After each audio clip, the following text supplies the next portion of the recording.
Aduh, gini amat ya punya presiden. Loh, kenapa gini amat? Kan dari awal udah pernah tahu kan, siapa yang kekeh banget pengen jadi presiden karena harta tidak bertambah akibat tidak berkuasa selama kurang lebih 20 tahun. Bahkan banyak aset saya, pabrik saya yang mandek karena saya tidak dapat kredit, karena saya tidak berkuasa 20 tahun.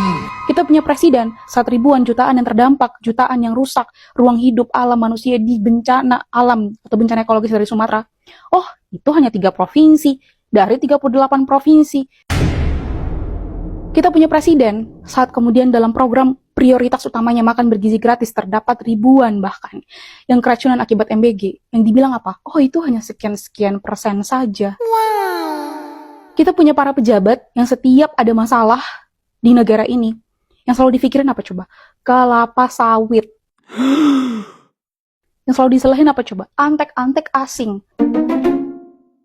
Sebenarnya apa sih yang ada di isi kepala pemerintah kita hari ini? Alih-alih mereka menetapkan sebagai bencana nasional karena kita melihat bahwa jumlah korban, jumlah kerusakan, dan dampaknya tidak beda jauh dengan tsunami yang terjadi di 2004 bahkan. Tapi mereka malah sibuk untuk berdebat soal istilah. Rakyat yang turun ke sana buka donasi sebagai relawan malah dilihat sebagai saingan, sebagai kompetitor. Membandingkan dengan mereka yang memang tugas mereka ya bekerja untuk rakyat. Itu dilihat-lihat yang malah kerja ya rakyat bantu rakyat, warga bantu warga. Di mana sebenarnya tanggung jawab job desk-nya para mereka-mereka ini yang udah dipilih oleh rakyat tuh di mana sih? Apakah kita mendengarkan permintaan maaf mereka? Apa kita mendengarkan, melihat dengan tulus rasa kepedulian kemanusiaannya mereka? Mereka malah sibuk untuk cari pencitraan, kampanye. Pilih presiden ini seumur hidup. Sok-sokan turun, pikul beras, dan malah sibuk untuk melakukan manipulasi. Oh, listrik di sana udah nyala 90%. Situasi membaik di sana, tenang aja, sabar.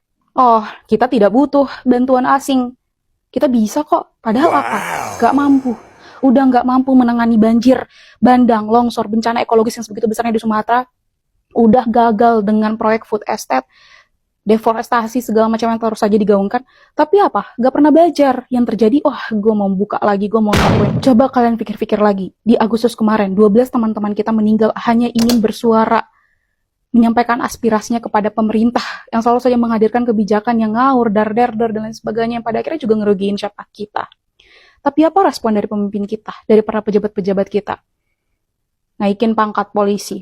Apa respon mereka? 5.000-an teman-teman kita ditangkap. Apa respon mereka? 1.000-an teman-teman kita yang kemudian dijadikan tersangka, bahkan hari ini masih banyak kemudian ditangkap. Ini yang dinamakan dengan negara demokrasi. Ini yang dinamakan negara yang kalau misalkan kita baca di konstitusi tertinggi Undang-Undang Dasar Negara Republik Indonesia 1945 dikatakan di dalam bab khusus bahwa ada hak asasi manusia.